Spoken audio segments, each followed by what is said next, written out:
Hello, everyone. I'm Matt Mullen, and we welcome you to the August 28th, 2025 episode of FreePod. Hi, Matt. I'm Amy Fisher. Now let's see what's going on. There have been a number of announcements concerning rent increases in Freeport that have been a topic of discussion at recent city council meetings. These increases are related to the purchase of Chapman properties by PPG Homes, both of which are private landlords. PPG Homes is an out-of-area management company. While the city has been urged to address these rent increases, the state's Rent Control Preemption Act does not give the city that authority. This law states that a local government cannot enact, maintain, or enforce an ordinance or resolution that would control the amount of rent charged by a privately owned company leasing a private property. According to Attorney General Kwame Raoul, Illinois landlords have the right to change rental rates at will and can raise the amount for any property they rent in a week-to-week or month-to-month tenancy. They must provide a 7-day notice for a week-to-week lease or a 30-day notice for a month-to-month lease. Landlords cannot raise rent for properties with a fixed-term lease. Rent for a property with a year-long lease, for example, cannot be raised before the end of the lease. So while the city wants to ensure that all residents have access to affordable housing, city officials cannot affect rents charged by private parties. The city does maintain a rental registry program to help maintain communication with local landlords and provides a tenant inspection program for anyone who believes that their rental property does not meet applicable building or maintenance codes. Inspections can be scheduled with the Department of Community Development by filling out a tenant inspection request, which is available online at cityoffreeport.org. Tenants also have leasing rights, and anyone believing that their legal rights may have been violated is urged to contact Prairie State Legal Services at 815-965-2134. In addition, Freeport Township offers rental assistance programs and can be reached at 815-235-8012 or by visiting the Township office at 524 West Stephenson Street in Freeport. A listing of other potential resources that may be helpful in the case of a rent increase, such as the Freeport Housing Authority and the Northern Illinois Community Action Agency, are listed in the print version of this episode. FreePod has located a landlord transition notice on the PPG website, and a copy of the notice appears in the print version of this episode as well. In other city news, updates to water mains, sewer system, and repaving continue on Carroll Avenue until later today. The intersection of Carroll Avenue and Galena Avenue will be closed for manhole work. Carroll Avenue is currently undergoing a $2 million reconstruction and will continue to be closed from Empire to Adams Street until the end of September. A number of other streets in Freeport, including Stephenson Street near Park Boulevard intersection and Greenfield Drive, are in various stages of closure, and construction has also begun on Hance Drive. Construction areas are reopened at the end of each day, so the residents in these areas are able to pull in and out of their driveways during work. Delays may occur, and it may sometimes take longer to maneuver in the area. Signage give crews the proper space and safety to work, and ignoring them can create safety hazards for all involved. The long and sometimes bumpy road that the Stephenson Nursing Center, formerly known as Walnut Acres, has traveled in the past few years may have come to an end.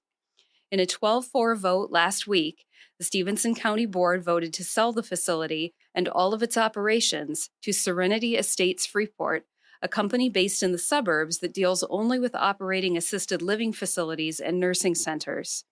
The company is also sometimes referred to as Freeport Nursing, LLC. The vote comes after years of discussion about the fate of the facility. Debates on the subject have been heated over the years.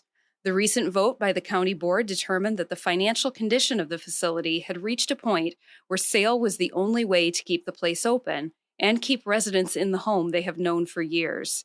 However, a local citizens coalition, Hope in the Midwest, had previously filed an injunction against the sale prior to the board meeting where the current vote was taken.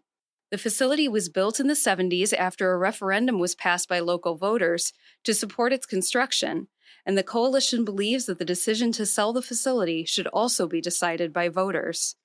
The vote that was just taken would make the sale effective September 1st if no legal barriers prevent the sale from proceeding. The new owners would begin their management of the facility with a temporary license and would need to secure a permanent license from the state to legally operate the facility.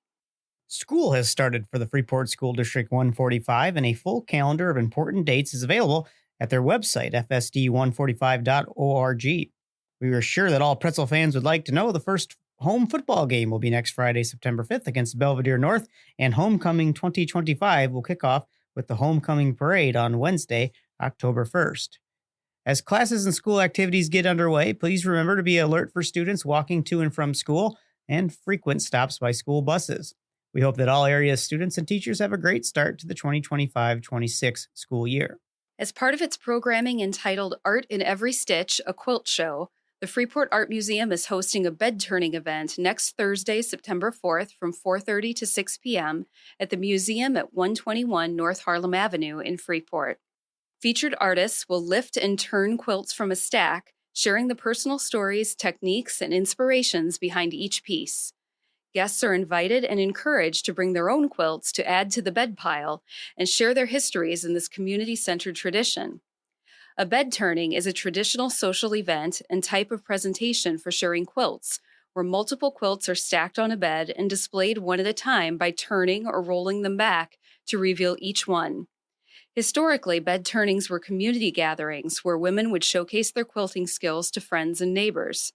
The event provided an opportunity for guests to see the intricate handiwork and a wide range of quilts, often made at homes during long winter nights.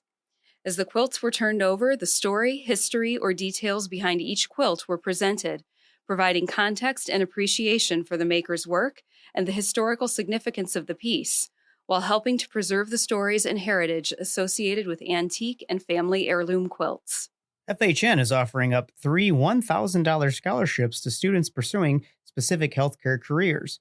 The FHN Healthcare Career Scholarship Program is open to any student residing in FHN's service area and currently enrolled in an accredited program of study in support of a wide variety of healthcare professions, including imaging, information technology, nursing, pharmacy, rehab services, respiratory therapy, health information management, surgical tech, laboratory services, and more.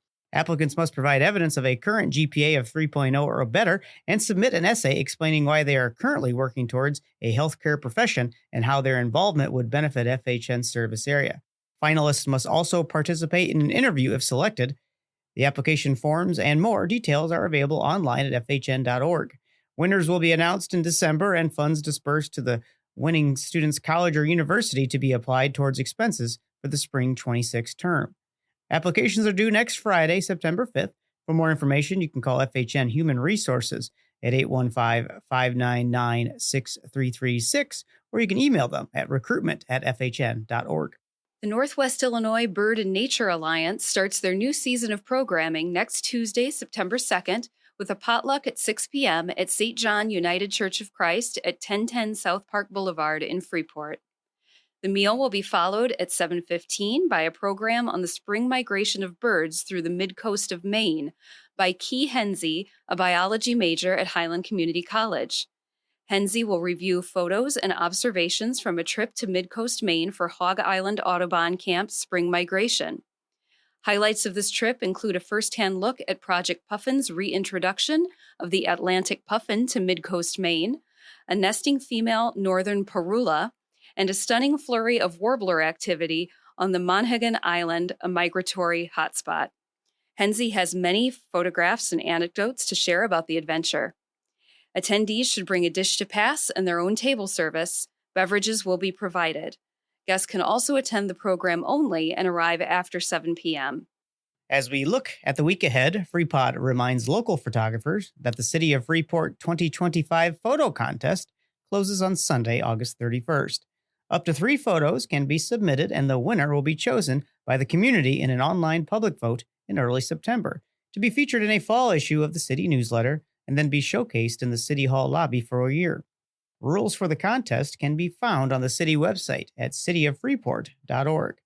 If you're hungry tomorrow or Saturday, the Cub Foods Brat Stand this weekend will be run by supporters of the Experimental Aircraft Association 475 of Freeport pilots. They'll be there both Friday and Saturday from 11 to 5 to serve up brats, burgers, hot dogs, and ribeye sandwiches. As always, don't forget the farmers markets tomorrow, both in downtown Freeport, near higher grounds on the south edge of the city, as well as in Lena. Next Wednesday, September 3rd, movie lovers We'll enjoy the next film in the Lindo Theater's Select Picks Classic Film series. The 1989 movie Steel Magnolias highlights the bonds of friendship among a group of women in a small Louisiana town, stars Sally Field, Dolly Parton, Julia Roberts, and more, and a number of other well-known actors. It will be shown at 1 and 7 p.m. at regular ticket prices, and moviegoers can stay after both showings for a discussion with film series host Ed Finch and Alan Wenzel. This is the 15th year the film series has been hosted by Ed and Alan. Looking further ahead, be sure that Brewfest is on your calendar. This very popular event, hosted by the Greater Freeport Partnership, is coming up on Saturday, September 27th. As always, attendees will not only be able to enjoy a variety of local beers, but also a whole afternoon of fun and entertainment to celebrate the season. If you're looking for something to do this week or any week, visit the Greater Freeport Partnership website at greaterfreeport.com and click on Weekly Events for a comprehensive listing of many more entertainment and dining events and activities throughout Stephenson County. You can also subscribe to the City of Freeport's monthly newsletter at their website, cityoffreeport.org. We have links to both in the print version of the FreePod episodes. In closing, if you haven't already done so, be sure to listen to this week's in-depth interview with FreePod host Tim Connors visiting with area music director Bill Peterson about creating great music for the community and all the wonderful friends that join in the effort. The interview is available online, and you can listen anytime. Next Tuesday, Tim will visit with Dr. Anna Alvarado, Superintendent of Schools for Freeport School District 145, about the recent changes in locations for lower grades that took effect for this school year. This pod will post at noon on Tuesday, September 2nd, and be available to listen to then or anytime after that. Just head to our website or your favorite podcast platform to select the programs of your choice. As always, FreePod couldn't come to you without the Mass Communication Department at Highland Community College and our community liaisons and reporters. Thank you, Team FreePod. You can always find us on our Facebook page or the website of our national public radio partner, WNIJ in DeKalb, at northernpublicradio.org. For more information, including how to make a tax-deductible contribution to support our work, visit our website at freepod.org. With that, time's up for this week. Tune in again next Thursday at noon or anytime after that on our website or your favorite podcast platform for more about what's happening in Freeport.